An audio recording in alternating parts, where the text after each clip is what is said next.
जी अस्सलाम वालेकुम नाजरीन, मैं इस वक्त मौजूद हूँ रावलपिंडी के उस मुकाम पर जहाँ पर भारत की जानिब से ड्रोन हमला किया गया और पाक फौज ने इस ड्रोन को मार गिराया।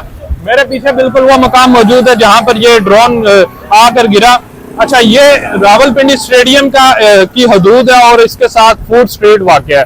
रावलपिंडी में आजकल PSL के मैचेस भी हो रहे हैं और आज भी एक बड़ा अहम मैच रावलपिंडी क्रिकेट स्टेडियम में होना था, लेकिन रावलपिंडी में जरा बारिश भी है तो क्या पता मैच होता है नहीं होता, वो तो चले बात की बात है। लेकिन भारत की जानिब से पहले मिसाइल हमले किए गए और आज फिर ड्रोन के जरिए पाकिस्तान को निशाना बनाया गया। पाकिस्तान की सिविल आबादी को, आम शहरियों को निशाना बनाया गया। 25 ड्रोन हमले पाकिस्तान पर भारत ने ये हमले किए और पाक फौज ने इन हमलों को इन हमलों को नाकाम बनाया है।